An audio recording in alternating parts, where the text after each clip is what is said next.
Muy buenos días a todos los que se suman a la transmisión de Paraguay TV HD Digital.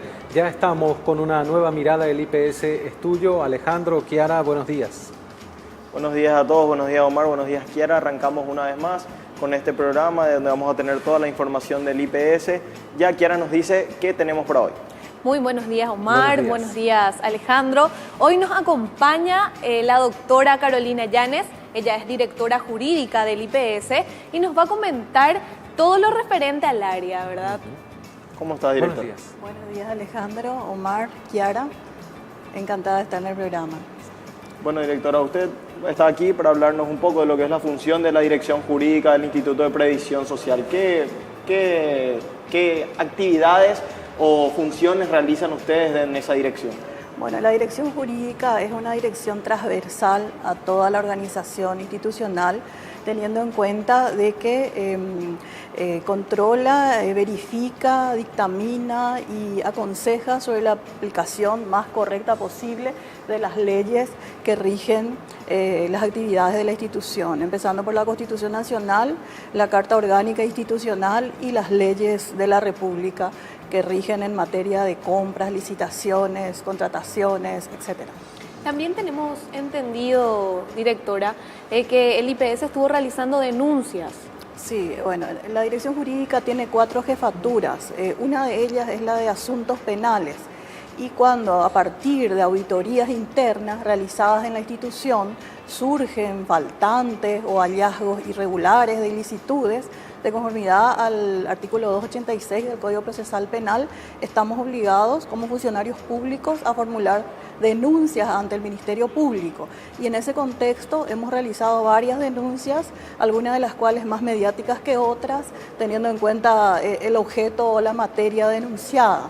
En este momento, en la Fiscalía de Delitos Económicos hay 2 denuncias sobre utilización irregular en el tema de los reposos, faltantes de más de 3.000 millones de guaraníes, y también en ejecución de contratos de provisión de medicamentos. Según los pormenores de lo que mencionaba recién, directora, ¿cómo opera este sistema para el tema de los pagos irregulares vendrían a ser de reposo? Por eso el daño hacia el patrimonio del IPS del monto que usted mencionó. Bueno, el reposo es un beneficio que tienen los asegurados cuando por alguna cuestión de enfermedad en el ejercicio de sus funciones o actividades laborales requieran alguna internación. Entonces el IPS paga eso. Sí. Se forman expedientes conforme a cada caso, cada situación, en fin, y eso, pasado todos los procesos administrativos, se tiene que erogar y abonar, ¿verdad? Y bueno, y en ese proceso, en esa complejidad, digamos, del trámite, es donde se fraguan nombres o personas que ya no están, a los efectos de poder generar esas erogaciones y hacerse con sumas considerables de dinero, ¿verdad? Eso se detectó en tesorería, en la sección de reposos, ¿no? Y bueno, y en este momento hay personas denunciadas, hay personas sumariadas y estamos a las resultas del proceso penal a los efectos de tomar también decisiones disciplinarias en el sumario. Ahora, estamos hablando de algo que tiene que ver estrictamente con un trabajo interno del IPS, por lo tanto es imposible pensar que no esté personal involucrado en este hecho. Por eso está mencionando incluso que hay sumario y que podrían haber sanciones. ¿De cuántas personas estaríamos hablando? En un primer momento estamos hablando de 4 personas completamente identificadas que ya están, digamos, denunciadas ante el Ministerio Público. En una primera oportunidad se hizo una denuncia en noviembre y con posterioridad se amplió la denuncia en febrero.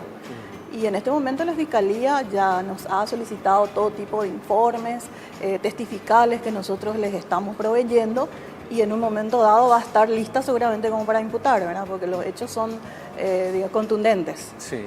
El otro caso que también se puede dar es en la compra de insumos o medicamentos, mencionó. Sí, tenemos varias auditorías en trámite, algunas ya concluidas, arribaron a denuncias penales como en este caso, y también la Fiscalía ya se ha abocado a recibir testificales, información de la auditoría en sí y también de la parte de recursos humanos y otras dependencias del instituto. Ahí también podríamos hablar de algún monto de perjuicio al patrimonio del IPS. 8.500 millones aproximadamente. 8.500. Sí.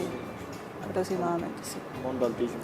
Cambiando un poco de tema, Omar, también ella va a hablarnos un poco de lo que es algo que perjudica mucho al IPS, que son los recursos de amparo, ya que el IPS tiene que brindar atención, medicamentos a no asegurados en este caso. ¿Cómo se dan esas situaciones, doctor? Bueno, como ustedes saben, el Instituto de Previsión Social es, digamos, es la institución líder en materia de seguridad social.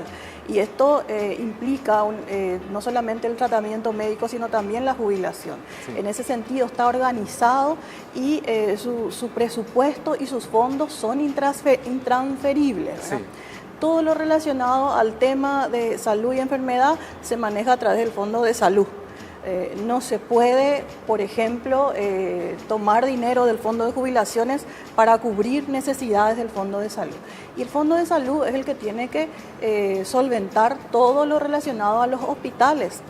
Bueno, en este caso, las personas que no tienen el seguro en regla o al día o directamente no son asegurados o no tienen la antigüedad necesaria, recurren a los amparos judiciales a los efectos de obligar al Instituto de Previsión Social a proveerle un servicio que no le corresponde aún conforme a la antigüedad que tiene o directamente por no ser asegurado.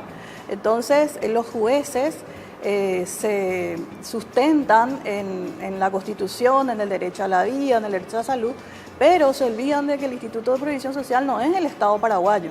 Sí. El Instituto de Previsión Social es del asegurado y del jubilado, que aporta regularmente. Entonces, ¿qué es lo que sucede cuando se obliga al IPS a proveer un servicio que no corresponde? Se perjudica al asegurado y al jubilado que sí tiene derecho a ese servicio. Se saca de una terapia intensiva a una persona que sí tiene derechos para poder introducir a otra que no lo tiene.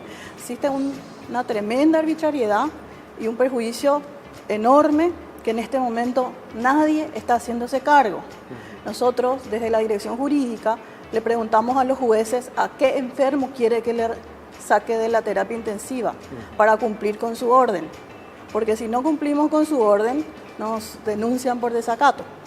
O sea, nos ponen en una situación muy difícil, donde está en juego la salud de las personas. En ese momento las personas que recurren a esta maniobra, y también de los que están en ese momento recibiendo el servicio regularmente. Sí. Doctora, hasta la fecha, ¿cuántos recursos de amparo se presentaron al IPS? No tengo una cifra hasta la fecha, pero semanalmente se presentan de 7 a 9 amparos, y como son juicios especiales, que no tienen, digamos, sus plazos son corridos, se trabaja sábado y domingo en la recepción de las órdenes, de las medidas cautelares. Esto se comunica a la gerencia de salud, a la asesoría legal del IPS que está en el hospital, y a partir de ahí se hace lo que se puede para cumplir las órdenes. En este caso, si bien cada juzgado tiene autonomía, directora, sí. ¿Se intentó conversar con la Corte Suprema de Justicia, con los ministros de la Corte, tal vez pensando a través de una acordada se pueda solucionar esto? Sí, hace unos meses el Consejo en pleno, yo los acompañé, nos fuimos a tener una audiencia con el presidente de la Corte y le explicamos la situación, sí. Y él también nos dijo que como asegurado y como familiar de asegurados le preocupó y le alarmó la situación, y en un primer momento tuvimos alguna esperanza con algunos amparos rechazados, pero después nuevamente la mediatización a veces hace que los jueces concedan directamente sin fundamentar, digamos, de manera solvente sus resoluciones, ¿no? Ahora, ¿podríamos dividir y clasificar bien las personas que ingresan obligadas a través de ustedes por un amparo judicial a los servicios del IPS? Estuvo mencionando personas que son aportantes, que tienen el seguro pero tal vez no esté al día, o todavía no tienen la cobertura adecuada según la antigüedad que tienen dentro del seguro. Pero se dio el caso de alguna persona que no aporta, que no tiene derecho a cobertura y está a través de un amparo en el IPS. Así mismo, se han dado casos, si bien es cierto en este momento ya son menos los casos de los no asegurados, porque resulta que es demasiado llamativo, y muy arbitrario, pero sí se han dado. Es una vieja práctica que viene de décadas. y que hoy en este momento la política institucional establece la igualdad y la transparencia en la utilización del seguro.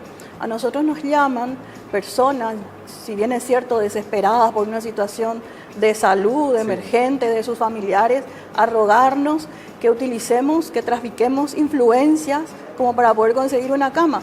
Y eso no se puede hacer. Ese es un acto de corrupción. Claro. Personas que están en la función pública te piden ese tipo de cosas.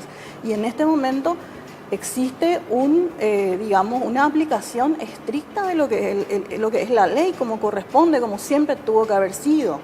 Entonces, estamos prácticamente rompiendo un paradigma de mala administración del Instituto de Previsión Social, y cuesta mucho porque hay una resistencia cultural muy grande. Nadie entiende ni comprende, o en general no se comprende por qué una institución que tiene tanto dinero no puede hacerse cargo de un enfermo que lo necesita. Y es la pregunta que se hacen todos los asegurados realmente. Doctora, ¿tienen algún monto aproximado de cuánto gasta el IPS en recursos de amparo? Según la Gerencia de Salud, son montos estimativos, se gasta algo así como $10 millones al año. ¿10 millones? Sí. Ellos tienen, cuando ustedes inviten al gerente de salud, él les va a dar rubro por rubro cuánto se gasta por persona con estos juicios de amparo. Le obligan a través de amparos al IPS a comprar medicamentos que no existen, que no solamente no están en el cuadro básico, que no existen en el Paraguay ni en la región. Y obligan al IPS a comprar inmediatamente, y el IPS tiene que someterse a la ley de contrataciones públicas, claro, que establece plazos, procedimientos, en fin, ese tipo de cosas se avasalla permanentemente a través de los juicios de amparo. Doctora, ¿cuáles son los motivos más recurrentes por lo cual un asegurado o no asegurado pide amparo?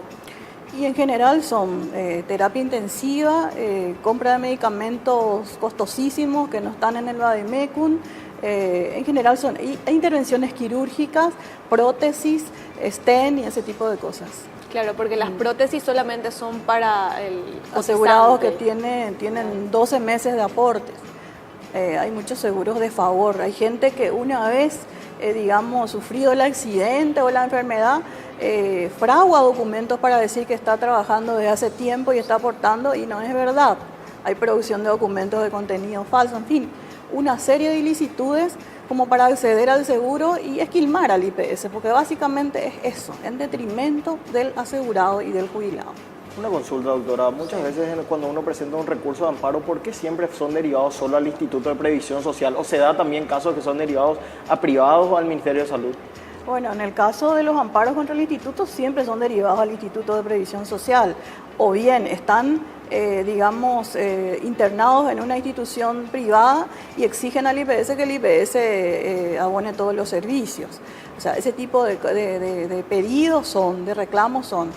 Lo que a nosotros nos extraña y siempre decimos en nuestras contestaciones escritas, ¿por qué no se recurre al sistema de salud estatal?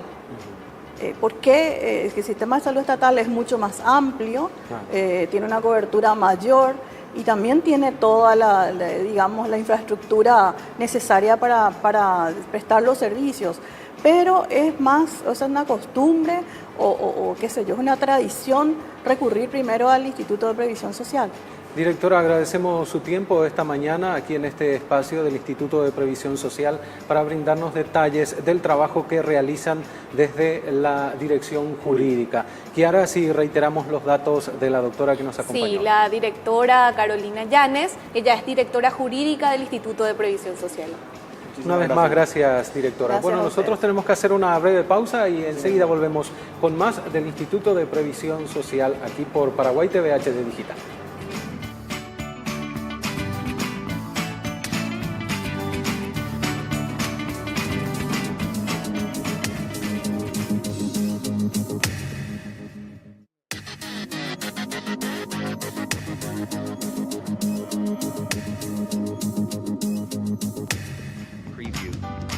Estamos de regreso con esta nueva mirada, el IPS es tuyo, un espacio dirigido a los asegurados del IPS, a todo lo que el asegurado quiera conocer y quiera consultar y saber sobre el Instituto de Previsión Social. Alejandro y Kiara nos acompañan todas las mañanas y ya recibimos también al próximo invitado de esta mañana. Está con nosotros el doctor Ramiro Espínola Pérez. Él es especialista en enfermedades del tórax. Doctor, buenos días, bienvenido. Muy buenos días, muchas gracias por la invitación. Realmente es interesante, ¿verdad?, que estemos los especialistas en neumología dando un pantallazo sobre lo que es la tuberculosis, ¿verdad? Una enfermedad endémica, sobre todo en los países pobres, y aún diría yo que no respeta capas sociales actualmente esta enfermedad, que es una verdadera epidemia desde hace muchísimos siglos. Adelante. Como ya dijo el doctor, está con nosotros para hablarnos de lo que es la tuberculosis, ya que hoy se recuerda el Día Mundial de la Tuberculosis. Y, doctor, ¿cómo se dan los casos de tuberculosis? ¿Cómo uno puede saber si es enfermo de tuberculosis? Bueno, antes que nada tenemos que remontarnos a 1892, cuando el padre de la bacteriología, el doctor Roberto Koch, por primera vez evidencia de que hay un agente infeccioso en el mecanismo de la producción de la enfermedad. El genio alemán descubre el bacilo de Koch. Lógicamente el bacilo lleva el nombre de este paradigma de la medicina y de la infectología mundial. Siendo una enfermedad infectocontagiosa, lógicamente es un problema de salud pública desde hace muchísimos siglos, ¿verdad? Porque esta enfermedad se ve ya en los principios de las primeras civilizaciones. Causaba estragos y no podíamos combatirla hasta que se dio un gran salto, como diría Neil Armstrong cuando alunizó, ¿verdad? Un gran salto para la humanidad con el profesor doctor Roberto Koch, al poder darnos, digamos, la fuente misma de la causal de la enfermedad. La enfermedad básicamente es una enfermedad pulmonar, pero la tuberculosis también puede ser extrapulmonar. Podemos tener tuberculosis en el cerebro, en las meninges, en los huesos, el llamado mal de Popp. Podemos tener tuberculosis renal, es decir, podemos tener tuberculosis en todos los órganos del cuerpo. Pero clásicamente o epidemiológicamente la tuberculosis es una enfermedad prevalente de las vías respiratorias. Y es una enfermedad llamada de los pobres, de los indigentes, donde el hacinamiento es, digamos, la constante, donde la falta de alimentación es la constante. Pero como les decía como introducción, ahora ya no respeta capas sociales. Sí. La tuberculosis, sobre todo después del advenimiento del SIDA, es una de las enfermedades con que el sirótico, porque le baja sus defensas, es con el que se infecta más frecuentemente. Doctor, ¿cuáles son los síntomas de esta enfermedad? Y el síntoma clásico es aquella tos productiva de más de 15 días, refractaria a toda medicación. El médico, en el contexto del abordaje clínico, desde luego que se interesa en el contexto social del paciente y también de sus hábitos higiénicos, dietéticos, fisiológicos, sexuales, ¿verdad? Y orienta digamos, el diagnóstico, porque hay que pensar sobre síntomas y signos. ¿Qué es un signo? El signo es lo que el médico objetiva en el paciente y los síntomas son aquellos que el paciente refiere al médico, como dolor, sensación febril, etcétera, etcétera. Entonces, si nos encontramos ante un paciente que está tosiendo por más de 15 días, tenemos que, digamos, ya estar alerta y orientar el interrogatorio médico y toda la investigación médica, ¿verdad?, hacia un diagnóstico precoz de la tuberculosis. Ya, doctor, ¿y cuál es, tiene cura esta enfermedad? Tiene cura, desde luego, ¿verdad?, pero hay algunas cositas que debemos puntualizar. En primer lugar, se debe llegar precozmente al paciente infectado. y aún no llegando, digamos, tempraneramente al diagnóstico, que se hace a través de un frotis de esputo. Si el frotis de esputo es negativo, se cultiva en lo Western Ginseng, que es un preparado de agar especial que dura 45 días, pero a los 20 días ya tenemos el primer repique, ¿verdad? También ante una sospecha clínica evidente como tos productiva, adelgazamiento inexplicable, anorexia, ¿verdad? Eso se llama pérdida del apetito, una halitosis, es decir, un aliento nauseabundo. Se le interroga si no ha habido tuberculosis en el medio social o en el medio familiar inmediato. Se hace todo un conjunto de seguimientos y lógicamente se pide un frotis de esputo que ya puede saltar, digamos, el bacilo de Koch, y también obligatoriamente se le debe pedir una radiografía de tórax, porque muchas veces con la simple radiografía de tórax el médico ya tiene un diagnóstico. Doctor, las medidas preventivas, ¿cuáles son? Y bueno, las medidas preventivas es hambre cero. Las medidas preventivas es elevar el nivel de vida de nuestra población y de las poblaciones, digamos, más atrasadas del mundo. En África es verdaderamente desolador el panorama de la tuberculosis, pero aún así se ha avanzado muchísimo. Además que el tema del seguimiento del paciente en tratamiento es muy importante, y en ese sentido, ¿para qué? Para cortar la cadena de contagios. Sí. La cadena de contagios se logra a través del diagnóstico del enfermo y convocar a todo su entorno familiar y social a que se hagan una revisión inmediata. Entonces, desde luego, a los más cercanos se le instituye una medicación preventiva de 4 meses con 2 drogas que son la rifampicina y la isoniazida, ¿verdad?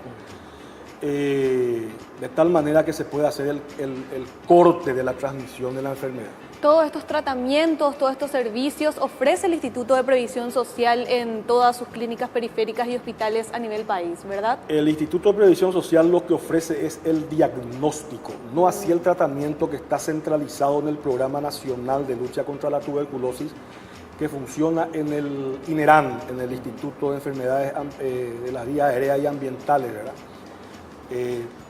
También conocido como Hospital Juan Mago Werner. No se le ha quitado el nombre de Hospital Juan Mago Werner, solamente que el INERAN abarca, digamos, el conjunto de las enfermedades pulmonares y del ambiente, que visionariamente el doctor Gilberto Chaparro Avente, en una carta con todos los médicos del staff del Werner, había solicitado al profesor doctor Vidovic Morales, ministro de Salud en el año 98, el 15 de agosto en adelante fue ministro de Salud, y él también accedió a que el nombre, es decir, que se cree el INERAN, el Instituto Nacional de Enfermedades Respiratorias y del Ambiente. Doctor, usted estuvo mencionando, por lo general es una enfermedad asociada a sectores bajos de nuestra sociedad. También una enfermedad que vemos mucho en las comunidades indígenas de nuestro país. Y mencionaba que mucho tiene que ver para el corte de la enfermedad y que esto se siga expandiendo, las políticas sociales que benefician y ayudan a la población más desprotegida. Claro, volvemos al huevo y la gallina, ¿verdad? Desde luego, acá la fuerte inversión que el nuevo rumbo del presidente Horacio Cartes le está imprimiendo a través del Ministerio de Agricultura y a través de todos los mecanismos al alcance del Ejecutivo y con un acompañamiento, lógicamente, de los otros poderes, es lo que estamos todos esperanzados en poder, por fin acceder a una política de Estado a 15, 20 años, que por más que venga el próximo gobierno se tenga que continuar con estas políticas, ¿verdad?, a largo plazo, de tal manera ir desterrando esta enfermedad endémica que es la pobreza. Guaraní pegó o cuerapo jape pero mamón boriajuye. Esa es una triste realidad, y en ese sentido yo debo destacar que el ministro Barrios está cumpliendo una excelente labor en todas las áreas, y yo le pido a su excelencia, a mi jefe, a mi colega, a mi amigo, el doctor ministro Barrios, que un poquito atienda también este tema de la tuberculosis en el Paraguay, por más que están, digamos, está todo organizado el tema a través del programa y a través de la 18ª región sanitaria, de tal manera que ahora, por ejemplo, ya se instituye el tratamiento que es de 6 meses en las respectivas comunidades. Sí. En los centros de salud, en los últimos puestos de salud, y están las trabajadoras sociales que inclusive llevan el medicamento a darle personalmente a aquellos pacientes reacios a consumirlo. En ese sentido, las comunidades indígenas se favorecen con ese sistema de puerta a puerta, ¿verdad? Es toda una tarea ciclópea y están mal pagadas estas trabajadoras sociales y los médicos estamos mal pagados, pero desde luego no se puede hacer, digamos, con un clic de dedos que esto sea la maravilla, ¿verdad? Estamos avanzando y se está poniendo todo el empeño posible. Vamos a seguir conversando, doctor, de este y otros temas en una próxima ocasión. Ahora tenemos que despedirlo. Agradecemos su tiempo, doctor. Quería decir algo muy importante. Sí. Tenemos 2.000 casos nuevos año de infectados de tuberculosis. 2.000 casos. Esto se viene arrastrando desde hace aproximadamente 15 o 20 años. Quiere decir que tenemos una población inmensamente numerosa de nuevos infectados. El tratamiento acortado que se consensuó es de 6 meses con 4 drogas. Los primeros 2 meses se usa isoniazida, rifampicina, etambutol y piracinamida. A partir del tercer mes solamente ya se usa hasta completar los 6 meses la rifampicina y la isoniazida. Pero tenemos el tema del abandono, tenemos una serie de cosas y entramos en los retratamientos y entramos en la multiresistencia a esta primera línea de fármacos. Entonces tenemos también el problema de los multiresistentes, que ya tenemos drogas de segunda línea, de tercera línea, y al final hay que poner todo la carne al asador para tratar de solucionar este asunto, porque también la tuberculosis crea problemas pulmonares secundarios ya irreversibles, como la fibrosis pulmonar. El paciente queda con falta de aire, queda alérgico, tiene chillido de pecho. Realmente hay situaciones clínicas lamentables post-tratamiento tardío o tratamiento irregular o por el tema cultural de abandonar directamente el tratamiento. Hay pacientes que tragan, supuestamente meten la pastilla en la boca, se va la trabajadora social y hace esto, expulsa. Entonces hay que tener un acompañamiento cultural, hay que hacer una patriada. Sí. Doctor, le agradecemos muchísimo por compartir este momento con nosotros.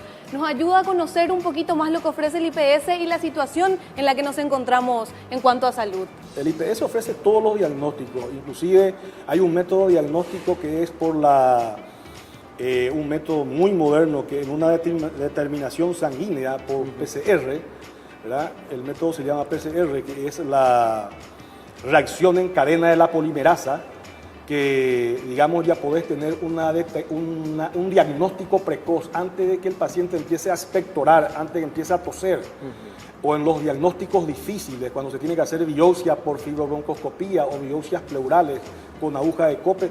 Imagínense, tenemos ya en sangre una determinación que ofrece el Instituto de Previsión Social y ofrece también el LACIMED, el laboratorio central del Ministerio de Salud. Doctor, lo comprometemos a un próximo encuentro aquí en este espacio del IPS para seguir ampliando este tema, porque realmente es muy importante que todos podamos conocer cada vez más un poco de esta enfermedad. Estuvo con nosotros el doctor Ramiro Espínola Pérez, él es especialista en enfermedades del tórax. Alejandro Chiara, nos despedimos hasta mañana en este espacio, una nueva mirada, el IPS Estudio.